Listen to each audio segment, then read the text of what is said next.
सड़क पर कितने मोड़। बादशाह अकबर की फारस के शहंशाह के साथ गहरी मित्रता थी।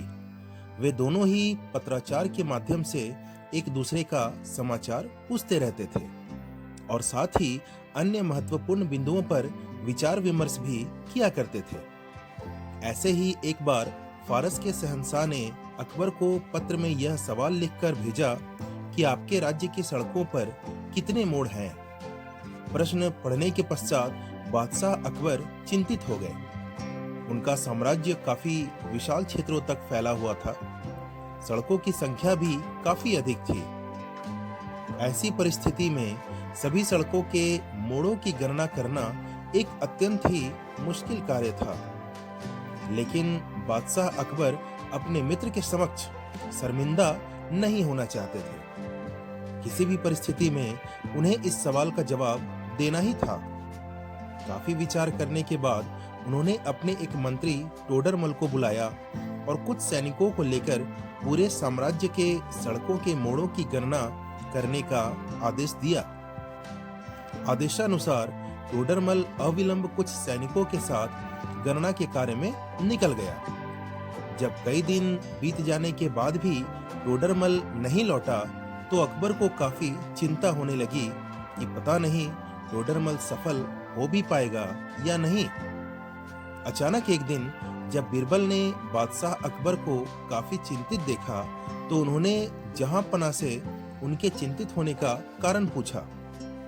अकबर ने बीरबल को फारस के शहंशाह के सवाल और टोडरमल के कार्य सफलतापूर्वक पूर्ण कर पाने पर संदेह के बारे में सब कुछ बता दिया।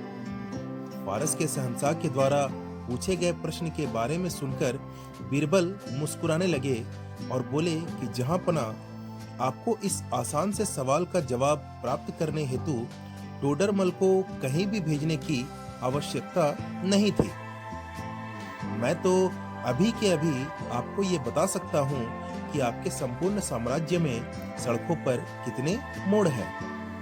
बादशाह ने आश्चर्य के साथ बीरबल से पूछा कि आखिर तुम बिना गणना किए हमारे साम्राज्य की सड़कों के मोड़ों की संख्या कैसे बता सकते हो? बीरबल ने जवाब दिया कि बादशाह, इस सवाल के जवाब हेतु किसी गणना की आवश्यकता ही नहीं है। आपके साम्राज्य की सड़कें हो या फिर पूरी दुनिया की सारी सड़कें, उनके तो बस दो ही मोड़ होते हैं, एक दाहिना मोड़ और दूसरा बायां मोड़। यह जवाब सुनकर बादशाह खिलखिलाकर हंस पड़े और बोले कि ये तो हमने सोचा ही नहीं था और व्यर्थ ही हमने टोडरमल को अपने साम्राज्य के सड़कों के मोड़ों की गणना करने के लिए भेज दिया। इस हाजिर जवाबी के लिए अकबर ने बीरबल को इनाम के तौर पर काफी कीमती जवाहरात दिए और फारस के शहंशाह को पत्र के माध्यम से उनके सवाल के जवाब भिजवा दिए। अगर कहानी आपको पसंद आई हो तो वीडियो को लाइक और चैनल को सब्सक्राइब करना बिल्कुल ना भूलें। धन्यवाद।